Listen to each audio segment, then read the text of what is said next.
Right now, new developments in the case of the man accused of murdering and dismembering a woman in Milwaukee. Plus, everything you need to know about the first warm forecast. Meteorologist Blaze Keller is helping us plan our weekend. This is News 3 Now at noon. Thanks for joining us. I'm Josh Breiter. New at noon, the man accused of murdering and dismembering a woman in Milwaukee last year was found guilty by a jury this morning. Maxwell Anderson was found guilty of 4 felony counts of first-degree intentional homicide, mutilating a corpse, arson, and hiding a corpse. Anderson was charged in the killing and dismembering of 19-year-old Sade Robinson after their first date in Milwaukee. Yesterday, the state concluded its case with witnesses presenting graphic images found on Anderson's phone from the night Robinson disappeared. The defense did not call any witnesses, and Anderson did not testify. Well, Madison and Dane County leaders are joining a nationwide push to end gun violence with Wear Orange weekend events. The movement began after the 2013 shooting death of 15-year-old Hidea Pendleton. Orange honors her and all victims. Officials say someone in Dane County dies from gun violence every 10 days. Events include an art installation later today, a vigil tomorrow at the Capitol, and a Sunday community gathering. For more, visit the Wear Orange events page on the Public Health Madison and Dane County website. Right now, Dane County Dispatch confirms one person is okay after escaping a boat that caught fire on Lake Monona. It happened just before 10 o'clock last night. The Madison Fire Department recovered the boat at the Olin Park boat launch. The cause of that fire is under investigation. We'll continue to provide updates as we learn more here on News 3 Now and channel3000.com. Unity Point Health Meriter is expanding its addiction treatment program, New Start, with new walk-in clinic hours starting Monday. Patients can now access same-day care on Mondays from 12:30 to 3 and Tuesdays from 8 to 11 a.m. at Meriter's Gammon Lane Clinic. The walk-in clinic offers assessments, therapy, and anti-craving medication with no appointment needed. New Start is also adding more sessions to its intensive outpatient program, which now runs Monday through Thursday, both mornings and evenings. Well, let's turn now to your certified most accurate forecast. First, our meteorologist Blaze Keller is out on the weather patio. Hi, Blaze. Hello. We got some sunshine out here, partly sunny to mostly cloudy conditions expected on this Friday. We are ending the work week with still a little bit of haze out there. You've noticed amongst the clouds some of that haze. It's still blue skies, but not as maybe blue as we'd hoped. Unfortunately, we're still dealing with some of that haze that's been trapped, what it kind of seems like, over parts of Wisconsin over the last day or so. But the good news is over the last couple of days, that smoke has thinned out, marked by the lighter blues and even not even seeing any shading. The greens, the yellows indicate more of that thicker smoke. So as we go throughout the rest of Friday into Saturday, we are going to continue to sit underneath some of that haze. But the good news is by Sunday, we should clear some of that out as our next weather system moves on through. Its warm front is going to move through Sunday, and then its cold front on Monday. Still eyeing a chance for an isolated shower and or thunderstorm mainly north of Dane County this afternoon. Shouldn't expect anything severe. As we go into the evening hours, we'll watch as partly cloudy to mostly cloudy conditions continue. Now we're in the morning hours on Saturday. More of that rain is going to stay off towards the Mississippi River Valley throughout Saturday. And then, as I mentioned, Sunday into Monday, that's where we're going to see more of a widespread chance for scattered showers and or thunderstorms. And much like any chances today and Saturday, those thunderstorms are not expected to be severe. So in the full forecast, we're going to break down what we can expect over the weekend. I know the AmFam tournament is going on, the championship, so we need to make sure that folks who are going out there, if they need to take an umbrella with them or not. We'll take a look at when the rain starts on Sunday, when the rain ends on Monday, and what our temperatures will look like next week as well. That's coming up in just a few minutes. Hard to complain about the temperatures, though. It really is nice outside. It's not too bad. The humidity is a little bit higher than a couple of days ago, so I'm sweating, which I don't necessarily like, but it is a very pleasant afternoon, yes. You just have to think back to when we were freezing a few months ago, and then you feel better. Oh, yeah, that's for sure. All right, Blaze, we'll see you a little later. Thank you. Well, summer is a great time to enjoy nature, and it is free this weekend. Dane County Madison Parks are waiving all activity permit fees tomorrow and Sunday for the free fun weekend. You can enjoy a variety of activities from disc golf to biking for free. You'll also have access to dog parks and lake entry points for water activities. Usually, these activities require permits, which help maintain the park's amenities. Well, the 78th Annual Tony Awards are just 2 days away, airing Sunday night right here on CBS. That ceremony celebrates some of the biggest performances on Broadway, featuring a ton of firsts and special performances. CBS's Jared Hill now with a preview. Radio City Music Hall is preparing to raise the curtain on Broadway's biggest night. I think it lets people who don't get to come to Broadway see what's on stage. Sunday, Cynthia Erivo will host the 78th Tony Awards, leading the pack with 10 nods each, a trio of unique new musicals. The Robot Romance Maybe Happy Ending, Death Becomes Her, an adaptation of the 90s dark comedy, and Buena Vista Social Club, a celebration of Cuban music. We are absolutely on fire in a wonderful way. Alex Bursch, CEO and Senior Vice President of Broadway program maker Playbill, says this has been one of the busiest Broadway seasons in a decade. I think the main storylines throughout the evening are really going to be, how are the shows going to differentiate themselves? Performances are planned for all the best musical and best musical revival contenders, setting the stage for six-time Tony winner Audra McDonald and Pussycat Doll turned Broadway powerhouse Nicole Scherzinger to show off why they are up for Best Actress in a Musical. This year's Tonys will feature a special reunion. The original cast of Hamilton, the most nominated show in Tony's history, will be back on stage for a performance celebrating the show's 10th anniversary. We have Hamilton in part to thank for really changing the public's perception. Oh, Mary took it to the next level. The absurdist take on former First Lady Mary Todd Lincoln meets George Clooney's Good Night and Good Luck in the Best Play category. Other stars of the big screen are also looking for a stage win, as Erivo looks to make some magic of her own. Because I want everything to tickle people's taste buds. Yeah. A final bow for the highest grossing season in Broadway history. Jared Hill, CBS News, New York. One Wisconsin Girl Scout has broken the state record for most Girl Scout cookies sold. Madison Scout Molly Linus spent 13 years standing in the snow, rain, and sunshine to sell 35,598 boxes of cookies. Now, to put that into perspective, that is enough to fill 2 school buses with the seats taken out. After selling over $150,000 worth of cookies, Molly's been able to go on trips to Costa Rica, Panama, Italy, and Hawaii. Well, coming up next on News 3 Now at noon, a recall on some window air conditioners, plus where you can snag those deals right now for National Donut Day.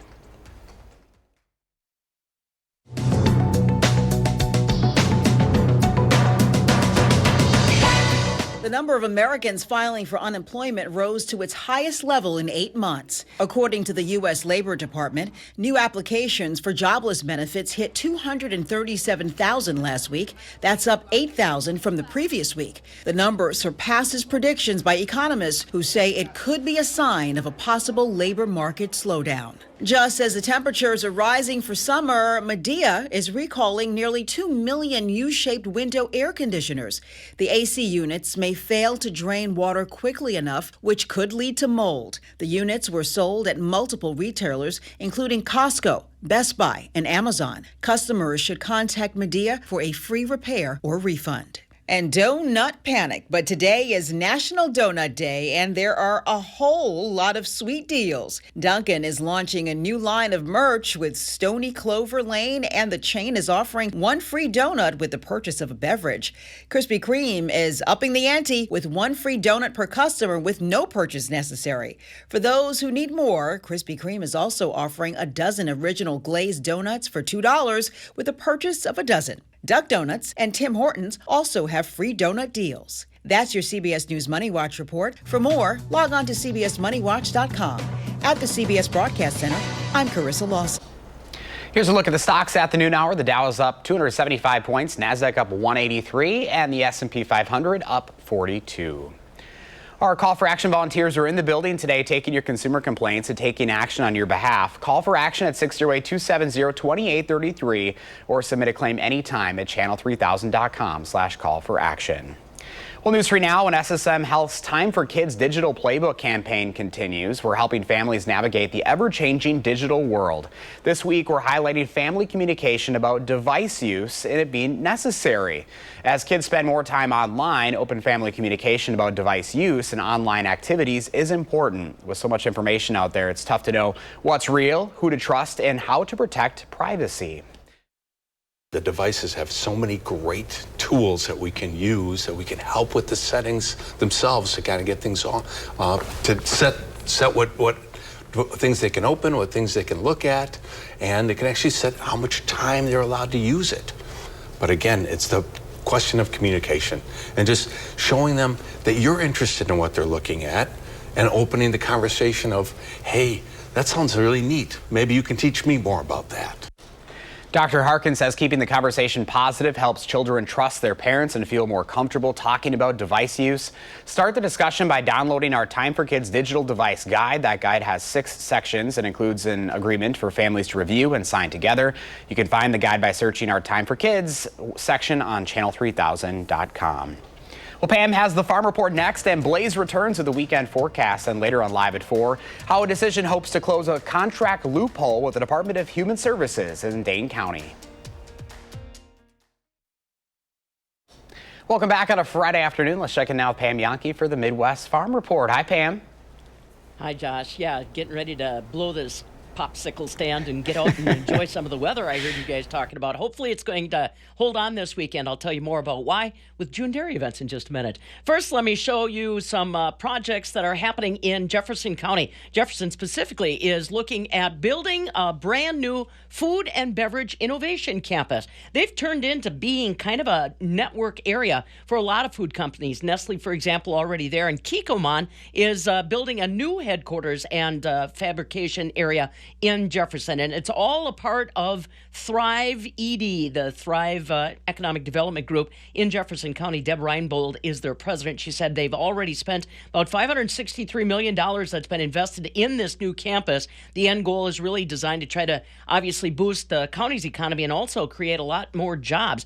The next phase after they build the food and beverage innovation campus will be to address housing needs that these new jobs are going to create in the area. So kind of cool to see how the food and beverage industry continues to expand and thrive in Jefferson County. Congratulations. We'll follow up on that project for you.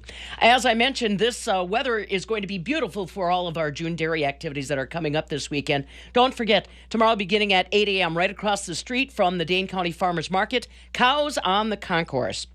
Literally, cows and calves will be there so that people can get an up-close opportunity to be around those animals. A lot of kids these days have never been near something as big as a cow, so it's kind of nice for them to be able to get close and get answers about some of the questions they may have. Cows on the Concourse tomorrow on the Capitol Square. My friends in Sauk County invite you out to Narrows Creek Dairy in the Rock Springs area. We also have Iowa County Breakfast on the Farm in Barneveld. We've got the Rock County Breakfast on the Farm at Trustham Farms in Evansville. All those things going on tomorrow morning. Then if you don't have enough, Sunday, Richland County has got their Breakfast on the Farm. That's going to be happening out by Lone Rock. If you are looking for directions or prices or menu, all you need to do is go to wisconsindairy.org, wisconsindairy.org. And I'll point ahead to next weekend, the 13th. Make that the 14th. We are going to be at the Dane County Breakfast on the Farm. That'll be a big one.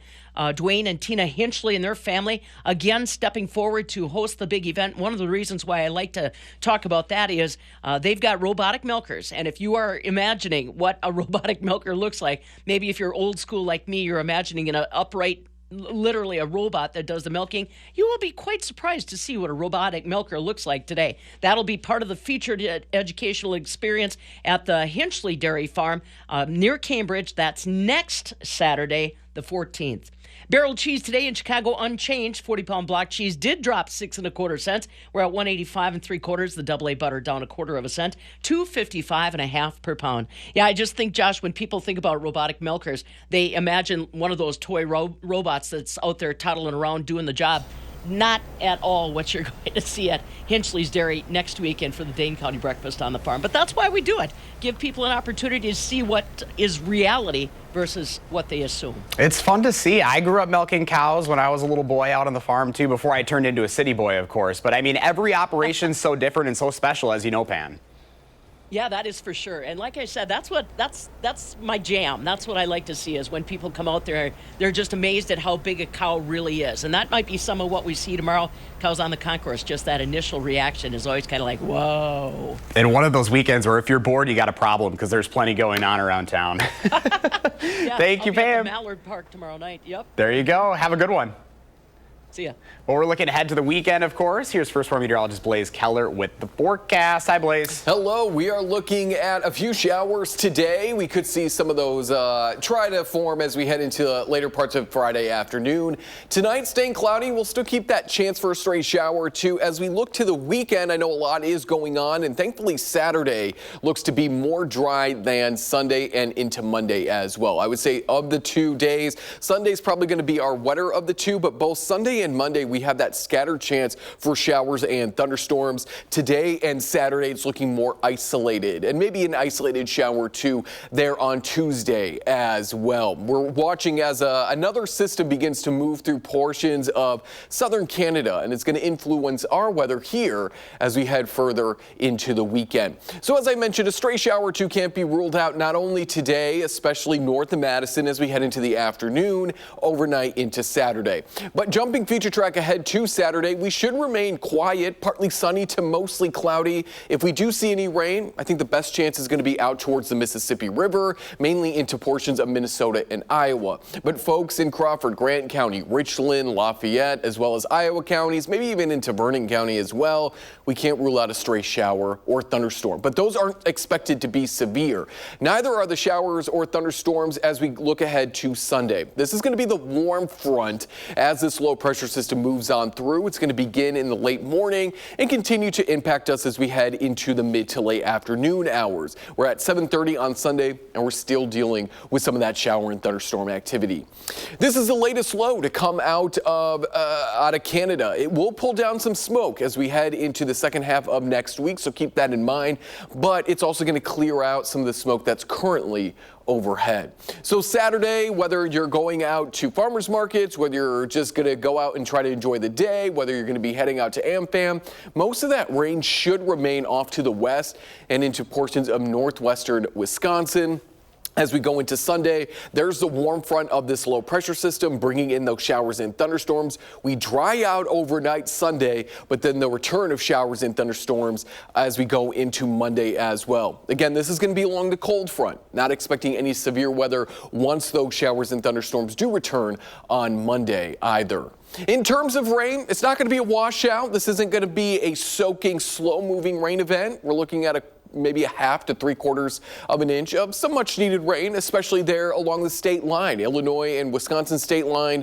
That is unfortunately where we still continue to see about 5% of the state under moderate drought conditions, whereas 50% of the state is suffering from abnormally dry conditions. So pretty much anybody across Wisconsin could use some rain, and thankfully we are going to see some as we go into this weekend. Air quality tomorrow, if you're going to be heading out, still staying moderate. We still have a little bit of that smoke and haze to contend with out there. There is a look at that 10-day forecast. Showers and thunderstorms wrap up on Tuesday when we're in the mid-70s. And then Josh and folks at home, we sit in the 80s Wednesday through that following weekend. All right, Blaze, thank you. When we come back at noon, Howard's working in the Mr. Food Test Kitchen. A few months ago, while I was visiting Portland, Maine, I came across this little donut shop, and they had a line wrapped around the block. You know, I thought to myself, how good could these donuts be? I later found out that these just weren't run-of-your-mill donuts. They were potato donuts, and they were addictive. So if you're ready, let me show you how to make my newfound treat. We start by creaming some butter and sugar until it's fluffy. To that, we add an egg and a touch of vanilla. Now, for what makes these truly unique, we add some freshly mashed potatoes, along with some buttermilk. Once it's smooth, we add our dry ingredients and mix it just to the point where our dough comes together. After flattening this to about a ½ inch thick, we cut out our donut shapes using a drinking glass and the cap from a water bottle, or easier yet, a donut cutter if you have one. We fry them for a few minutes until they puff up and are golden. Then we drain them on a wire rack. After they cool, spoon on a simple powdered sugar glaze and finish them off with anything from mini chocolate chips to sprinkles. To get the recipe for our old-fashioned potato donuts, like the ones I got in Maine, simply visit our website. I'm Howard in the Mr. Food Test Kitchen, where today we found a pleasantly surprising way for you to say, ooh, it's so good. All right, now I'm hungry. Here's Blaze with the final check of the forecast. We are looking at some hazy conditions, as you can see behind me here. That's going to stick around into Saturday as well. The good news is, much like today, we're going to be partly sunny to mostly cloudy in the mid-70s, pretty seasonal. An isolated shower or two can't be ruled out not only later this afternoon, but Saturday as well. If you're going to be heading outdoors throughout the weekend, you're definitely going to need the umbrella Sunday and Monday. Saturday, not so much. Keep it handy and keep the First Warn weather app with you, but it doesn't look to be widespread. Now the shower and thunderstorm activity wraps up Tuesday of next week, and then we sit in the 80s Wednesday onwards. All right, Blaze, thank you. Thanks for watching News 3 Now Noon. Coming up next is The Bold and the Beautiful. Our next newscast is at 4, and you can always find us streaming at 24/7 on Channel 3000+.